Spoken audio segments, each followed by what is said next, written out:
नमस्कार, आप देख रहे हैं स्पेशल रिपोर्ट न्यूज रूम से आपके साथ मैं हूं अंजना ओम कश्यप। राष्ट्रपति चुनाव देश में बहुत ही दिलचस्प मोड़ पे पहुंच गए हैं और वो इसलिए क्योंकि एक तरफ रामनाथ कोविंद को एनडीए ने अपनी तरफ से घोषित किया था, तो दूसरी तरफ कांग्रेस और 16 अन्य पार्टियों ने मिलकर मीरा कुमार को सामने रख दिया, दलित भी महिला भी। इधर लालू प्रसाद यादव ने कह दिया है कि मीरा कुमार तो बिहार की बेटी है, नीतीश कुमार से कहूंगा उधर का साथ छोड़ के इधर आ जाए। मायावती ने भी कहा है कि हम हैं मीरा कुमार के साथ।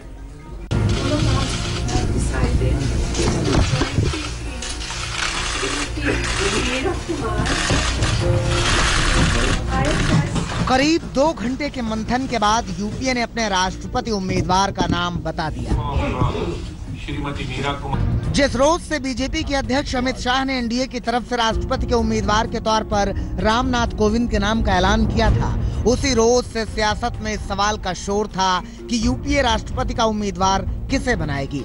आखिरकार इस सवाल का जवाब मिल गया। शरद पवार ने मीरा कुमार के नाम का प्रस्ताव रखा और सर्वसम्मति से यूपीए ने उसका समर्थन कर दिया। ऐलान की रस्म अदायगी निभाई सोनिया गांधी ने। Shrimati Meera Kumar, union minister and former Speaker of Lok Sabha, and as a candidate of course for upcoming election for the President of India. दरअसल रामनाथ कोविंद दलित हैं। विपक्ष के सामने ये चुनौती थी कि रामनाथ कोविंद का विरोध कहीं दलित विरोधी की छवि न बना दे, इसलिए वो किसी ऐसे नाम का ऐलान करना चाहते थे जो दलित हो। और मीरा कुमार दलित भी हैं, महिला भी हैं, पूर्व लोकसभा स्पीकर नहीं है, इसलिए रामनाथ कोविंद के सामने मीरा कुमार का नाम रखा गया। यानी देश के सबसे सम्मानित पद के चुनाव को जातिगत दुशाला में लपेट दिया गया है। राष्ट्रपति का चुनाव दलित के इर्द गिर्द घूम रहा है। खास बात यह है कि लालू प्रसाद यादव ने मीरा कुमार को बिहार की बेटी बताकर एक नया दांव खेल दिया है। तो हम लोगों ने ये तय किया आज कि बिहार की बेटी, महान नेता, दलितों के महान नेता, देश के जगजीवन राम की बेटी, विदेश से लेकर सब जगह स्पीकर के रूप में काम की है। हम आइडियोलॉजी की लड़ाई लड़ते हैं। लालू यादव का ये दांव नीतीश कुमार को पशुपेश में डाल सकता है, क्योंकि जेडीयू पहले ही रामनाथ कोविंद को समर्थन का ऐलान कर चुकी है। अब फैसला नीतीश कुमार को करना है कि वो किसके पाले में है। दलित का मुद्दा मायावती से सीधे जुड़ता है, लिहाजा मायावती ने भी मीरा कुमार के नाम का समर्थन करने में जरा सी भी देर नहीं की। बहरहाल 23 जून को रामनाथ कोविंद पर्चा भरेंगे और 27 जून को मीरा कुमार पर्चा भरेंगी। देश के अगले राष्ट्रपति कौन होंगे, इसका जवाब आंकड़े तो करीब करीब दे ही रहे हैं, मगर इंतजार 17 जुलाई का है, जब मतदान होंगे और 20 जुलाई को परिणाम बताएगा कि देश का राष्ट्रपति कौन होगा। अशोक सिंघल, दिल्ली, आज तक। तो इधर मीरा कुमार के नाम का ऐलान हुआ, बाहर आई मीडिया के सामने उन्होंने की है मन की बात, सुनिए। देखिए, सबसे पहले तो मैं आभार व्यक्त करना चाहती हूँ कांग्रेस अध्यक्ष का और 17 दलों के जो नेता जिन्होंने एक मत होकर के मुझे राष्ट्रपति चुनाव के लिए प्रत्याशी बनाया है, उनका धन्यवाद देना चाहती हूँ। और मुझे अत्यधिक प्रसन्नता है, बहुत ज़्यादा खुशी है इस बात की कि विपक्ष एक मत हो गया है, उसकी एकता को लेकर के। पार्टी की तरफ से सिपाही बनने पर प्रसन्न है, ये कह रही हैं मीरा कुमार। लेकिन क्या है आंकड़े, किसकी होगी जीत, कौन बनेगा अगला राष्ट्रपति? आइए आपको दिखाते हैं कौन सी पार्टी किसके साथ खड़ी है, ये एक एक करके हम आपको दिखा देते हैं। तो सबसे पहले भारतीय जनता पार्टी के रामनाथ कोविंद के साथ जो पार्टियां, उसमें Shiv Sena, Akali Dal, LJP, JDU, TDP, AIADMK, BJD, TRS और वाईएसआर, ये सभी शामिल हैं। दूसरी तरफ कांग्रेस पार्टी की मीरा सिंह अगर हैं तो उनके साथ बहुत कम लोग दिखाई दे रहे हैं, और उसमें टीएमसी हो, आरजेडी हो, डीएमके हो, इसी के साथ तमाम पार्टियां हैं। लेकिन कुल मिलाकर ये स्पष्ट स्थिति है, स्पष्ट स्थिति ये है कि जीत रामनाथ कोविंद की ही होगी और अगले राष्ट्रपति वही बनेंगे। तो अब चलिए स्पेशल रिपोर्ट में आपको दिखाते हैं अपनी अगली खबर।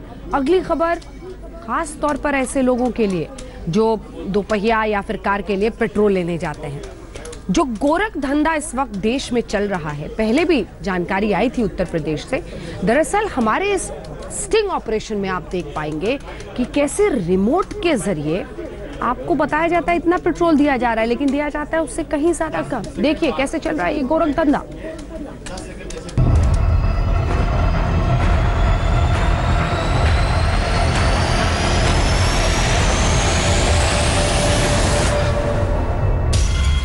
क्या आप जानते हैं कि पेट्रोल पंपों पर आपके साथ धोखाधड़ी होती है? क्या आप जानते हैं कि जितना तेल आप खरीदते हैं गाड़ी में उतना तेल पड़ता नहीं है? क्या आप जानते हैं कि चिप और रिमोट के जरिए पेट्रोल पंप पर आपको चूना लगाया जा रहा है?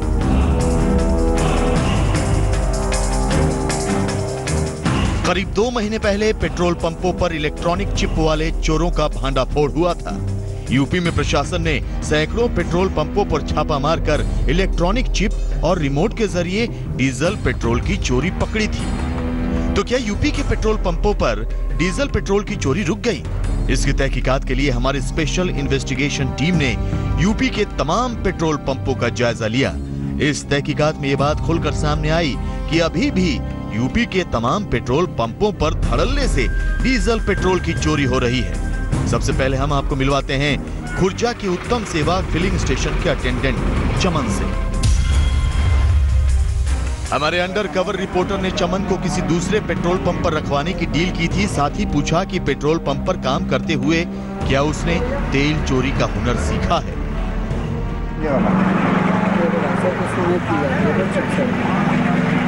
यदि आपकी अच्छी पता हो, अच्छी हो तो चला जाता है। इंजीनियर को मिलकर देता है 2 लीटर का 100 लीटर, उसे इंजीनियर ही लगा 150 ग्राम 40 ग्राम जितने का सेट कराएगा उतनी वो चिपसेट वो मशीन के अंदर चिपसेट होगा। रिमोट होगा जैसे कि चौकी वाला लोकल अच्छा बनने वाला आता है तो रिमोट रहेगा, जैसे गाड़ी का रिमोट रहता है उसे दबा दो, 3-4 गाड़ियों में डाल दो, फिर पूरा मशीन डालेगी। सुना आपने, चमन ने दावा किया कि वो पेट्रोल पंप से तेल चोरी करने का माहिर खिलाड़ी है। चमन ने हमारे खुफिया रिपोर्टर को एक और ट्रिक समझाई। 2 सेकंड 10 सेकंड 20 सेकंड, ठीक है, इतनी देर तक यदि तू बांटना जाएगा तो दूसरे में वो जिससे चल यहाँ रुकेगी। जैसे मान लो आपने लिया, आपने बिना फीड करे डाला तो मशीन हम ऊपर नोजल उठा के फ्री कर देंगे। तो उसके बाद में दूसरे कस्टमर को 1000 का आ गया, 200 पर करिए तो 200 पे चला जाएगा, 200 से शुरू हो जाएगा, उसके 1000 रुपये वाला 1000 करेगा। इसको पता नहीं चलेगी, वो तो अपना अपना दिमाग है, कैसे बातों में लगाओगे। चमन से मुलाकात में हमारी टीम को बहुत कुछ पता चल चुका था। अब हमारी टीम की अगली मंजिल थी माधव फिलिंग स्टेशन हाथरस। यहाँ हमारी मुलाकात हुई petrol pump manager Keshav Singh से। केशव सिंह ने हमारे खुफिया कैमरे पर दावा किया कि मापतौल विभाग के अधिकारियों की मिलीभगत से पेट्रोल पंपों पर चोरी होती है। स्टैंडिंग होती है, मशीनों पर सील लगती है, उस टाइम उसमें उसको थोड़ा दबाना पड़ेगा। उससे क्या कि जो 5 मेजरमेंट वाले आते हैं ना, क्या चीज़ दबाई जाएगी उससे मतलब मशीन को थोड़ा में जो 5 लीटर भरा जा रहा है ना उसमें हमें 30 ग्राम की छूट देगी। 30 ग्राम हमारा मिनट दबा दें, वो दबाना होगा। 5 लीटर जब भरोगे तो 5 लीटर में मेजरमेंट में और उसमें 4 में मशीन 5 लीटर बोलेगी, वो जार 5 लीटर में थोड़ा सा कम रहेगा। केशव सिंह ने दावा किया कि उसके अपने पेट्रोल पंप पर भी इसी तरह की सेटिंग की गई है। कितनी मशीन आपकी बनी हुई है? ये सर 1-2 मशीन ओके रखना पूरी, 1-2 मशीन पूरी रखना। कैसे ऐसा भी होता है कि जैसे कारणवश हमारी आज हमारी चेकिंग हुई तो जो मशीनों पे ज़्यादा भीड़ रहती है उनको तो कम में रखना। कम से मतलब उसको कम वो दबी होनी चाहिए। अच्छा, वो दबी होनी चाहिए जिसमें भीड़ रहती है। अच्छा, अभी जैसे पकड़ी आती है तो कोई अधिकारी आ गया पकड़ी गई तो मेरी जो पीछे वाली मशीन को चालू कर दे, चालू रहेगी जब वो ओके है। सुना आपने केशव सिंह किस तरह दावा कर रहा है कि जिस पंप में चिप लगी होती है वो ज्यादा भीड़ उसी पंप पर डाइवर्ट करता है। हमारी खुफिया टीम की इस तहकीकात में अगला पड़ाव था पश्चिमी उत्तर प्रदेश के सबसे बड़े बिजनेस हब नोएडा का। नोएडा के मलिक फिलिंग स्टेशन पर हमारे अंडरकवर रिपोर्टर की मुलाकात हुई यहाँ के सेल्समैन करतार सिंह से। हमारे खुफिया रिपोर्टर ने करतार सिंह से मशीन में सेटिंग की बात की। उस पर करतार सिंह ने जो कुछ कहा जरा आप भी सुनिए।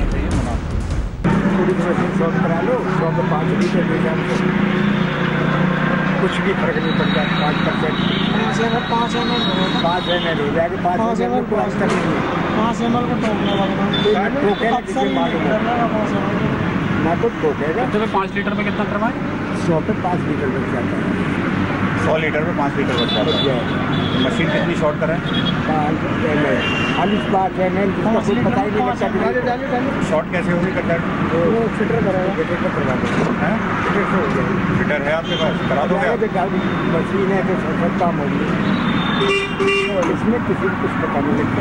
5 ml हो जाता है और आगे बहुत फर्क पड़ जाता है। हमारी खुफिया टीम का अगला पड़ाव था आगरा। आगरा के फ्रेंड्स फिलिंग स्टेशन पर हमारी मुलाकात हुई यहाँ अटेंडेंट के तौर पर काम करने वाले भीकम खान से। भीकम खान 15 साल से इस पंप पर काम कर रहा है। हमारी टीम इस पेट्रोल पंप पर छापा पड़ने के एक दिन बाद पहुंची थी। हमारे खुफिया रिपोर्टर ने भीकम खान से पूछताछ शुरू की। एक्चुअली वो डिलीवरी शॉर्ट कर देते हैं ना, 5 मिनट में कोई 200 ग्राम तो नहीं सेव चल पाती है, 100 ml तो 150 ml 100 कराते थे, उसी का इनका अच्छा। कितने लीटर पे काटती है 100 ml? 5 लीटर पे 100 ml 100-150 कम डालेगी। पेट्रोल डीजल दोनों होता है। हमारी खुफिया टीम की इस तहकीकात से साफ है कि पेट्रोल माफिया पर शिकंजा कसना आसान नहीं। 2 महीने पहले देश भर के तमाम पेट्रोल पंपों पर छापेमारी हुई थी। तमाम पेट्रोल पंपों पर रिमोट के चलने वाले चिप्स के जरिए तेल चोरी पकड़ी गई। कई पंप सील भी किए गए, लेकिन ये धंधा आज भी बखूबी चल रहा है। सुशांत पाठक के साथ Jamshed Khan, special investigation team, आज तक। कुछ ही दिनों पहले उत्तर प्रदेश में जो तमाम पेट्रोल पंप हैं उस पर एसटीएफ ने छापे मारे थे। वहां पर साफ पता चला कि कैसे चिप लगाकर पेट्रोल पंप पर धोखाधड़ी की जा रही है आम ग्राहकों के साथ। और वहां के छापे से यह भी पता चला कि इनके लिंक्स महाराष्ट्र में कुछ लोगों के, उसके बाद से अब 13 जगहों पर महाराष्ट्र में भी पेट्रोल पंप पर छापे पड़े हैं।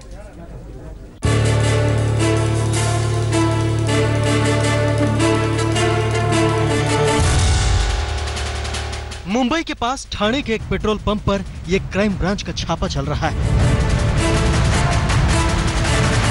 ऑपरेशन तेल चोर के तहत हमने आपको बताया था कि किस तरह से आपकी आंखों में धूल झोंककर पेट्रोल पंप पर तेल की चोरी की जाती है। मुंबई क्राइम ब्रांच को भी पता चला था कि ठाणे के इस पेट्रोल पंप पर पल्सर चिप की टेम्परिंग करके डीजल और पेट्रोल की टेम्परिंग की जा रही थी।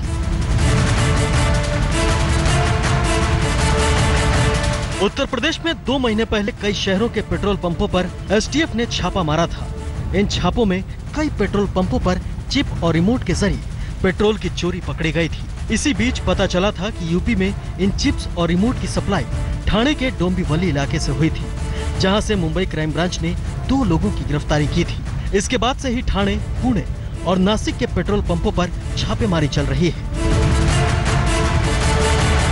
क्राइम ब्रांच की छापेमारी में अब तक 13 पेट्रोल पंपों पर पेट्रोल चोरी का गोरख धंधा चलता पाया गया। इस मामले में ठाणे क्राइम ब्रांच ने 7 लोगों को गिरफ्तार किया है। पिछले 17 जून को भी ठाणे के वागले स्टेट के पेट्रोल पंप पर पुलिस ने छापा मारा था। इस पेट्रोल पंप में चिप लगा मिला। पुलिस ने दावा किया कि इस पेट्रोल पंप पर जो चिप लगे थे वो यूपी के पेट्रोल पंपों में लगे चिप से ज्यादा आधुनिक है। इन चिप्स के जरिए हर 5 लीटर में 200 मिलीलीटर पेट्रोल की चोरी की जा रही थी। पुलिस ने इस पेट्रोल पंप से एक कर्मचारी की गिरफ्तारी भी की। और जो सिस्टम यूज किया जा रहा था बहुत ही एडवांस सिस्टम था। इसको डिटेक्ट कर पाना, पकड़ पाना बहुत ही मुश्किल है। और जिस प्रकार से टेम्परिंग की जाती थी, पंप को पहले एक जगह रखे रोका रहता है, दोबारा पंप को शुरू किया जाता है, उसके बाद उसको डिटेक्ट करना, अगर लगातार बिना रोके आप पेट्रोल डाल देंगे तो शायद टेम्परिंग नहीं दिखेगी। तो एक पर्टिकुलर जगह जाके उसको रोका जाता है, कमांड होती है वो, उसके बाद आगे जब पेट्रोल डालते हैं तो उसमें फिर कम या ज़्यादा किया जा सकता है। महाराष्ट्र के पेट्रोल पंपों पर तेल की चोरी को लेकर पुलिस छापे मार रही है, तो वहीं पेट्रोल पंप चालक संगठन पुलिस की कार्रवाई पर सवाल उठा रहे हैं। रेट्स की जो प्रोसीजर फॉलो की जा रही है वो नॉट एज पर लॉ है। लॉ के तहत वो नहीं कर रहे, इसके ऊपर कार्रवाई जो उन्होंने इनह्यूमन तरीके से जो मारपीट के थ्रू जो हमारे बंदों के ऊपर मारपीट करके और जो हमारे फ्यूलिंग स्टाफ के ऊपर मारपीट करके उनको दहशत में डाल दिया, उसकी वजह से हमारे पेट्रोल पंपों पे वर्किंग स्टाफ काम करने के लिए तैयार नहीं है। पेट्रोल पंपों पर डीजल और पेट्रोल की चोरी सबसे बड़ा घोटाला है। देश में 29 करोड़ लीटर डीजल और 7.5 करोड़ लीटर पेट्रोल की रोजाना खपत होती है। ऐसे में आप अंदाजा लगा सकते हैं कि ये घोटाला कितना बड़ा है, जहां रोजाना करोड़ों रुपए का वारा न्यारा हो रहा है। विक्रांत चौहान, ठाणे, आज तक।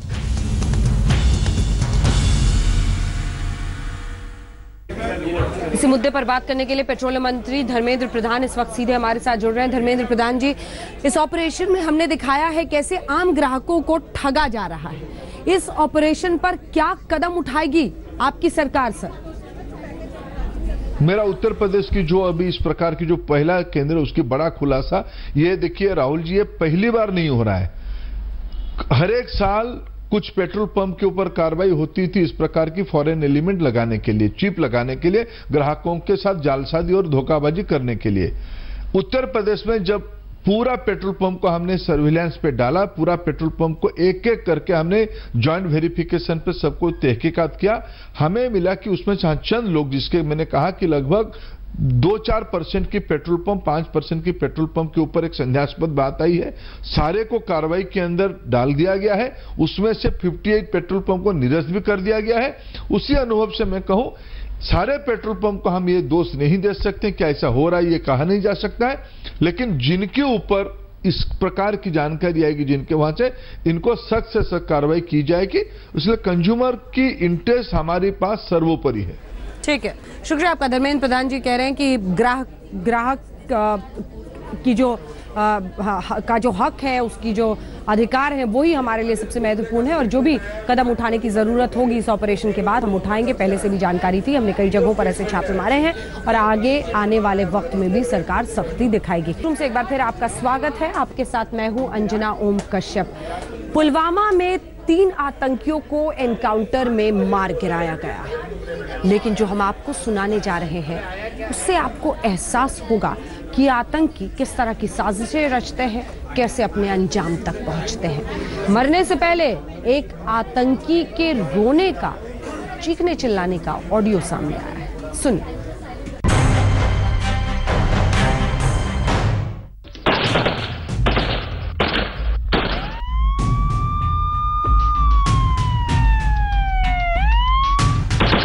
अब ना आतंकी रहेंगे ना आतंक। कश्मीर बन रहा है आतंकियों की कब्रगाह। अब कश्मीर से आतंक का सूपड़ा साफ हो जाएगा। कश्मीर के जिस कोने में आतंकी होंगे वहीं मारे जाएंगे। सेना के वार से आतंकियों में मचा हाहाकार।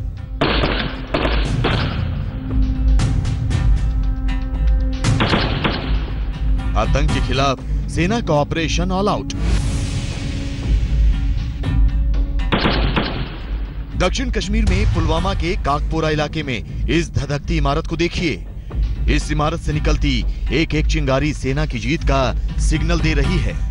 जी हां, इन दहकते अंगारों के साथ हिंदुस्तान के जाबाजों ने आतंक पर विजय की एक और कहानी लिख दी है। धू धू कर जलती इस इमारत में दहशतगर्दी खाक हो रही है और इसी के साथ आतंक के खिलाफ भारतीय सेना का ऑपरेशन ऑल आउट यहां से और आगे बढ़ चला है। क्या है भारतीय सेना का ऑपरेशन ऑल आउट? आज स्पेशल रिपोर्ट में हम इसका पूरा खुलासा करेंगे, लेकिन सबसे पहले पुलवामा में आतंक पर सेना की विजय गाथा आपको सुनाते हैं। तो सुनिए कैसे पुलवामा में सेना का एनकाउंटर शुरू हुआ तो एक आतंकी रोने लगा और अपने रिश्तेदार को फोन करके कहने लगा कि उसका बचना अब नामुमकिन है।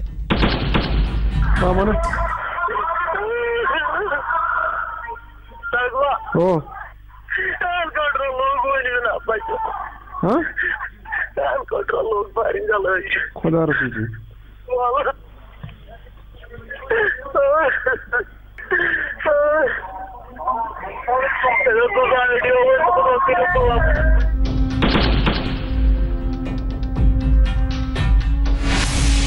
सेना को सूचना मिलती है कि लश्कर तैयबा के 3 आतंकी पुलवामा में काकपोरा की न्यू कॉलोनी में बनी मस्जिद से निकले हैं। फिर क्या था, सेना की 50 राष्ट्रीय राइफल्स और सीआरपीएफ के जवान आतंकियों की घेराबंदी शुरू कर देते हैं। पूरा इलाका घेर लिया जाता है। आतंकियों को बचाने के लिए इलाके के लोग पत्थरबाजी शुरू कर देते हैं तो आतंकी भी फायरिंग शुरू कर देते हैं। लेकिन ये सेना का ऑपरेशन ऑल आउट था। जवानों को पीछे बिल्कुल नहीं हटना था। 8 घंटे तक सेना और आतंकियों के बीच में मुठभेड़ होती है। 50 राष्ट्रीय राइफल्स के मेजर को गोली भी लगती है, लेकिन कामयाबी सेना को ही मिलती है। एनकाउंटर में तीनों आतंकियों को ढेर कर दिया जाता है। जी हां, लश्कर के तीनों आतंकी माजिद मीर, शारीक अहमद और इरशाद अहमद मारे जाते हैं। We try to give them an offer to surrender by announcing a safe passage for them. However, own parties were fired upon intensely from the house. In the retaliatory fire, 3 terrorists were neutralized last night. Subsequently, during the search of the house, we retrieved few weapons, including an AK series rifle and a pistol. इन तीनों आतंकियों के पास से 3 AK-47 राइफलें और गोला बारूद भी बरामद हुआ है। मारे गए आतंकियों में माजिद मीर सबसे खूंखार आतंकी बताया जाता है। उसमें जो माजिद है, माजिद की इन्वॉल्वमेंट बहुत सारे अलग अलग चीज़ों में रही है। इसमें 182 बटालियन से रिलेटेड एक हमारे सब इंस्पेक्टर को मोरान चौक पर एक पिस्टल शूटिंग के दौरान हुई थी जिसमें उसको गोली लगी थी, तो उसमें भी माजिद मीर का ही नाम था। इसके अलावा बैंक डकैती और इसके अलावा OGW जो की किलिंग यहाँ पर हुई थी गुडूरा में, एक उसमें भी उसी का नाम आया हुआ था। पिछले 24 घंटे के दौरान सेना का ये चौथा सबसे बड़ा ऑपरेशन है, जिसमें 5 आतंकी ढेर हो चुके हैं। घातक हथियार भी बरामद किए गए हैं। लेकिन सेना की हिट लिस्ट बहुत लंबी है। एक एक करके सेना उस हिट लिस्ट में शामिल आतंकियों को कब्र तक पहुंचा रही है। दिल्ली से मंजीत नेगी के साथ आज तक ब्यूरो। अब आइए आपको दिखाते हैं बगदादी की खबर। रमजान का महीना है और सबसे बड़ा गुनाह बगदादी ने इसी रमजान के महीने में किया है। दरअसल कई 100 साल पुरानी मस्जिद को ध्वस्त कर दिया, वही मस्जिद जिसमें उसे खलीफा बनाया गया था।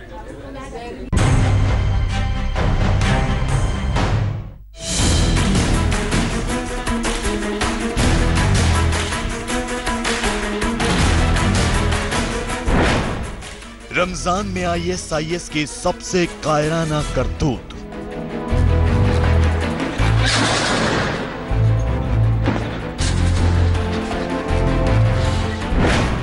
ISIS ने इराक की 800 साल पुरानी मस्जिद को उड़ाया। इराक का मोसुल शहर, जहां बगदादी का सिक्का चलता था, ISIS के काले झंडे लहराते थे। जहां आतंकी खौफ के साए में लोगों की जिंदगियां जाया हो रही थी, जहां संघर्ष अपने चरम पर था, अपने उसी गढ़ में बगदादी की आतंकी ब्रिगेड को शिकस्त क्या दिखी। उसने सबसे बड़ी और ऐतिहासिक भूल को अंजाम दिया। जी हां, मोसुल स्थित अल नूरी मस्जिद को उड़ाकर ISIS ने दुनिया को अपनी कायराना सोच और घटती ताकत का एहसास करा दिया है। जाहिर कर दिया है कि अब दुनिया से बगदादी के आतंक का पूरी तरह सफाया जल्द ही होने वाला है। ISIS का ये कारनामा उसकी हार को दर्शाता है। दरअसल मोसुल में पिछले 8 महीनों से इराकी सेना और ISIS के बीच भयंकर लड़ाई छिड़ी हुई है। 19 जून को इराकी अधिकारियों ने शहर को अपने कब्जे में लेने के लिए ISIS पर हमले शुरू किए थे। सैनिकों ने आतंकियों पर हमला करने से पहले पर्चियां गिराकर आम लोगों को दूर रहने की सलाह दी थी। साथ ही आतंकियों को सरेंडर करने या मरने की चेतावनी भी दी थी। इसी अभियान के तहत इराकी सेना अल नूरी मस्जिद के 50 मीटर के दायरे में घुस गई, तो ISIS ने नूरी मस्जिद और उससे लगी इमारत हदबा को विस्फोटक से उड़ा दिया। Our forces advanced more than 100 or 120 meters today. Daesh are weakened, only a few remain, the snipers and those with light weapons. Our forces are carefully advancing out of fear for the safety of the families. God willing, victory is near. Iraqi सेना ने अक्टूबर 2016 में Mosul को IS के कब्जे से छुड़ाने का अभियान शुरू किया था, तो पिछले सोमवार को सेना ने जिहादियों के खिलाफ आखिरी कार्रवाई को अंजाम दिया। लेकिन आपको ये जानकर हैरानी होगी कि लोगों को इस्लाम और जिहाद के नाम पर बरगलाने वाले IS chief Abu Bakr al Baghdadi ने अल नूरी मस्जिद से ही 29 जून 2014 को इस्लामिक खिलाफत का ऐलान किया था, ठीक 3 साल पहले। आपको बता दें कि 845 साल पहले तुर्क शासक ने अल नूरी मस्जिद बनवाई थी। इतिहासकारों की माने तो 1172 में मोसुल के तुर्क शासक नूर अल दीन महमूद जांगी ने इस मस्जिद को बनवाया था। उसी के नाम पर इस मस्जिद का नाम अल नूरी रखा गया। बता दें कि नूर अल दीन क्रूसेड यानी ईसाईयत के लिए जंग के खिलाफ जिहाद शुरू करने और मुसलमानों को लामबंद करने के लिए जाना जाता है। जाहिर है सीरिया और इराक से अपने उखड़ते पांव देखकर बगदादी और उसकी आतंकी ब्रिगेड बौखला गई। फिर वो एक इबादत गाह को भी जमींदोज करने से बाज नहीं आए। आज तक ब्यूरो। और अब आइए आपको दिखाते हैं 13 जिलों में 258 आतंकी। सेना ने यह तय कर लिया है कि इस बार होगा ऑपरेशन ऑल आउट। एक एक आतंकी को खोज निकालकर जल्द से जल्द खत्म किया जाए।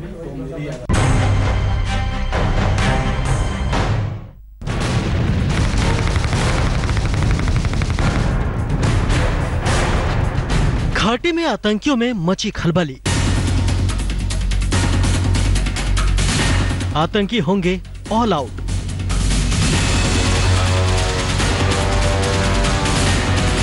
चुन चुन कर मारी जाएगी गोली। भारतीय सेना के जांबाज सिपाहियों ने घाटी को अब आतंकियों से मुक्त करने की कसम खा ली है। आतंकियों की बढ़ती गुस्ताखियों का मुंहतोड़ जवाब दिया जा रहा है और अब उसका पूरी तरह से सफाया किया जाएगा, जिसके लिए सेना ने शुरू किया है ऑपरेशन ऑल आउट, यानी पूरी तरह से आतंकियों का खात्मा, जिसमें आतंकियों की एक लिस्ट तैयार की गई है जिन्हें सेना चुन चुन कर मारेगी। आज तक को मिली एक्सक्लूसिव जानकारी के मुताबिक सेना ने 258 आतंकियों की लिस्ट तैयार की है, जिसमें 130 लोकल आतंकी हैं, जबकि 128 विदेशी आतंकी हैं। यानी स्थानीय आतंकियों के अलावा विदेशी आतंकियों की करीब करीब बराबर संख्या है, जो कि ज्यादातर पाकिस्तान से आए हैं। वहीं अलग अलग संगठनों की बात करें तो 258 आतंकियों में सबसे ज्यादा लश्कर के हैं, जिनकी संख्या 136 है। वहीं हिजबुल के आतंकियों की संख्या 95 है। जैश के आतंकियों की संख्या 23 है, जबकि अल बद्र का एक आतंकी है।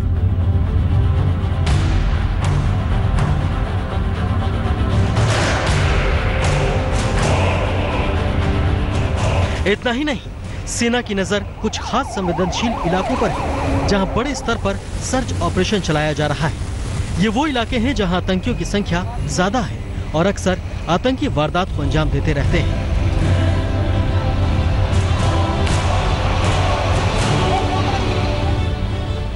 लिस्ट में सबसे ज्यादा आतंकी कुपवाड़ा और सोपोर जिले से हैं। कुपवाड़ा में कुल 34 आतंकियों को चिन्हित किया गया है, जिनमें से 32 विदेशी हैं, जबकि सोपोर जिले में 39 आतंकियों की लिस्ट बनाई गई है। इनमें से 24 विदेशी हैं और 15 स्थानीय हैं। सेना के इस ऑपरेशन ने आतंकियों के महकमे में खलबली मचा दी है। एक के बाद एक आतंकी मारे जा रहे हैं। यह ऑपरेशन 13 जिलों में चलाया जा रहा है। इसके लिए सेना ने बाकायदा मास्टर प्लान तैयार किया है, खासतौर पर दक्षिण कश्मीर में सेना ने 2000 सैनिकों को तैनात किया है। वहीं संवेदनशील इलाकों में सेना के अतिरिक्त कैंप लगाए जा रहे हैं। 2 नई बटालियन इलाके के लिए तैयार की गई है। इन इलाकों में पेट्रोलिंग और सर्च ऑपरेशन को बढ़ाया गया है। हालांकि इन ऑपरेशन में सेना के सामने सबसे बड़ी समस्या स्थानीय लोग हैं, जो आतंकियों को समर्थन कर रहे हैं। इतना ही नहीं, ये लोग ऑपरेशन के दौरान सेना पर पत्थरबाजी भी करते हैं। लेकिन सेना ने भी पूरी तरह से आतंकियों को घाटी से खत्म करने की ठान ली है, जिन्हें वो चुन चुन कर मार रही है।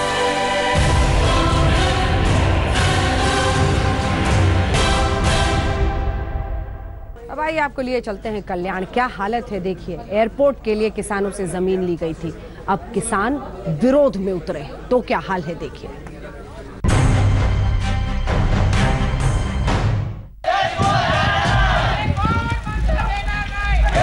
ये जलती हुई पुलिस की बस और ये जलती हुई मोटरसाइकिल, सड़क पर लाठी डंडों के साथ हिंसक भीड़ और लहूलुहान पुलिस वाले। ये सारी तस्वीरें उस बवाल की हैं जो मुंबई से सटे कल्याण से महज 6 किलोमीटर दूर नेवाली में हुआ है। यहाँ किसानों और पुलिस वालों के बीच जोरदार झड़प हुई, कई पुलिसकर्मी घायल हो गए, 10 से 12 किसानों को गंभीर चोटें आई। हम आपको बता दें कि ये पूरा बवाल 1600 एकड़ जमीन को लेकर है।